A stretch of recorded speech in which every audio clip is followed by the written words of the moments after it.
Hi everybody, I'm Ryan. In Magic the Gathering, there are 5 major phases, but within each of those 5 major phases, there are kind of like mini phases that I wanted to talk about some like nuances regarding them, because a lot of people don't actually understand, especially people that don't play Magic online that kind of lays it all out for you, don't understand exactly how turns of Magic are played, especially if you've only played Arena or in paper, and nobody's really explained it to you. So I wanted to do that, and then I'm going to end the video with some like kind of special cool things you can do within phases or things you might not have thought about before. So the 5 major phases in Magic the Gathering are the beginning phase, pre-combat main phase, combat, post-combat main phase, and then the ending / cleanup step. So each of these phases has like multiple phases within them. For example, the beginning phase has untap, upkeep, and then you draw. Each of those individual phases, you and your opponent get priority. So for those of you that don't know, the way priority works is the active player, the player whose turn it currently is, gets priority first, which means they have an opportunity to play spells. If they do not want to play any spells, they essentially ask their opponent if it's okay to go to the next phase, which means you pass priority to your opponent. Your opponent then has an opportunity to play any spells, and then you go to the next phase. If either player plays spells, their opponent has an opportunity to respond to those spells. So during the untap step, neither player gets priority, but if during your upkeep, the player with priority basically doesn't want to do anything during their upkeep, they ask their opponent to go to their draw step. Their opponent gets priority and has an opportunity to cast those spells, and then their opponent says yes, and then they can go to their draw step. And then during their draw step, beginning of the draw step, they draw a card, and then the active player, the person with priority, has an opportunity to cast a spell. They ask their opponent to go to their main phase. Their opponent says yes, they go to their main phase. Now, most of these like small things that you do are just kind of assumed, especially in paper Magic. They are not on Magic Online, which is probably why if you play Magic Online, you know all of this already. But they're just assumed. And if you don't just like go to the next phase, then, you know, you kind of stop your opponent and say like, you know, when you pass priority, I want to do something or whatever. But during each one of these phases, besides the untap step and besides the cleanup step, you have an opportunity to cast spells. With the person whose turn it is has an opportunity first, and then they have to ask their opponent to go to the next phase, and then their opponent has an opportunity to cast these spells. And so in the beginning phase, you have untap, upkeep, draw. You do not get priority during untap. However, during upkeep and draw step, you get priorities. Main phase is just a main phase. There's nothing weird about that. But combat has a bunch of different opportunities. You know, you each get priority. For example, combat is split into 5 kind of mini phases. Beginning, declare attackers, declaring blockers, damage step, and the post-combat step. And each one of these phases in combat is an opportunity for you to cast spells. Though you can only cast sorcery spells or like creatures without flash or whatever during the main phases. In the ending phase, you have the end step, and then you have the cleanup step. Now, like the untap step, you don't have an opportunity to like cast spells during the cleanup step, except when there's like really weird things that happen, which I'm going to explain. But you do both have an opportunity to cast spells during the end step. And remember, like exactly how these turns work is that, you know, the active player have to ask to go to the next step.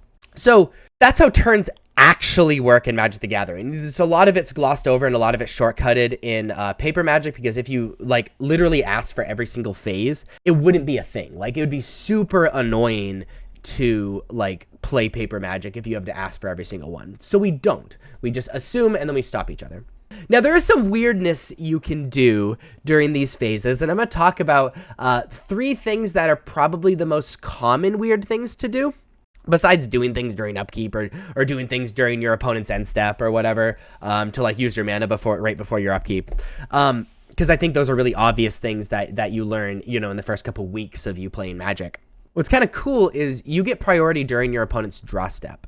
So if you have something that makes your opponent discard a card, if you have something that like lets you Thoughtseize affect your opponent, like take a card out of your opponent's hand, doing it on their draw step is really powerful because you can just snag a sorcery before they're able to cast it. So for example, if I have a card like Kolaghan's Command, where one of the modes is that my opponent discards a card, and Kolaghan's Command is an instant speed, and my opponent has no cards in hand, and I pass the turn to my opponent, they untap, don't do anything during their upkeep, and draw. Right? They draw during the beginning of their draw step, and then if they don't want to do anything, they ask me, right, the opponent, to go to their main phase, where I say effects on your draw step, Kolaghan's command, you discard a card, I return a creature or to deal damage to you or something, right? And then so during their draw step, the card they just drew is in their hand, and if it's not an instant speed spell, they have to discard it because they can't cast it at sorcery speed. So it's just a cool opportunity to take a look at your opponent's hand before they cast sorcery speed stuff. This happened a lot with like old school modern with like Vendilion Click, and I guess super old standard, where, you know, on draw step, they'd click you and then like get to see your hand before your main phase or something. It's just like a really cool thing you can do during your draw step that is really the difference between like, you know, pretty good players and very good players. There's also this like phase at the end of combat. Remember, we talked about how combat is like beginning, declare attackers, declare blockers, damage, and post-combat. Normally, post-combat is the thing that's glossed over. In fact, I believe it's actually impossible to enter post-combat phase in Magic Arena. But there is a phase there after damage that you actually have an opportunity to cast spells. And so why would you do this? Why would you do something after damage? So there are some cards that like you want damage dealt to your creature, or you want your creature to die, to be put in the graveyard for some reason, right? Let's say you have like a Boros Reckoner or something like that, and you want to deal extra damage to your opponent, but you also want to kill your opponent's creature. And then say you have like a lightning strike, right? So you attack with your Boros Reckoner. You don't care if your Boros Reckoner dies. They block with their creature to kill your Boros Reckoner. Boros Reckoner dies. You deal damage to your opponent. And then you really wanted to make sure that your opponent's creature dies. So in the post-combat phase, you say, I have effects. And then you finish the homie off with lightning strike. Now, this is a pretty normal like thing you might want to do. Also, if you have like, if there's any like death effects you really want, but also want to make sure you want to finish off your opponent's creature. The reason you wouldn't do that before damage is that maybe they have effects. Maybe they have a removal spell that once you use the removal spell on their creature, they removal spell your creature so that there's, you know, nothing like crazy going on during combat. And so if you really want damage to happen, but also wanted to like still do things in combat that you would normally do before damage, you can actually do that during the post-combat phase. Again, I don't believe this phase exists on Magic Arena, but in normal Magic the Gathering, it 100% exists on Magic Online and in paper. And then the last kind of weird thing I wanted to talk about, this weird nuance in phases, is cleanup step. There is actually a way to get priority during cleanup step, and that is if a trigger happens on discarding to hand size. So in Magic the Gathering, as you all I'm sure know, you're only allowed to have 7 cards in your hand when you pass your turn.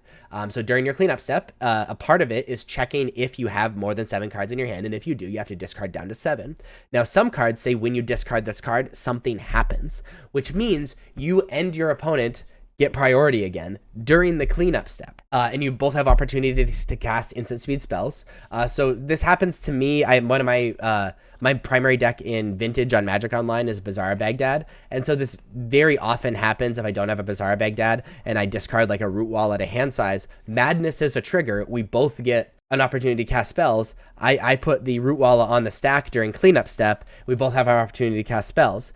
The way it works is, yes, we have opportunities to cast spells, and then we almost have like a secondary cleanup step after that's all done, and it double checks the hand sizes and double checks the extra cleanup steps, which is like a really cool kind of nuance with Magic, a way to get priority during a phase that priority is not supposed to happen.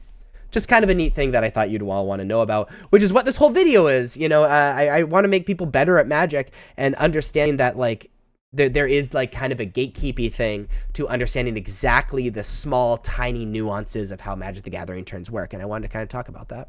If you like this video, please be sure to like and subscribe. Check me out on social medias. Links are above me and in the description. Thank you so much for watching. Check me out on Twitch as well. I appreciate it.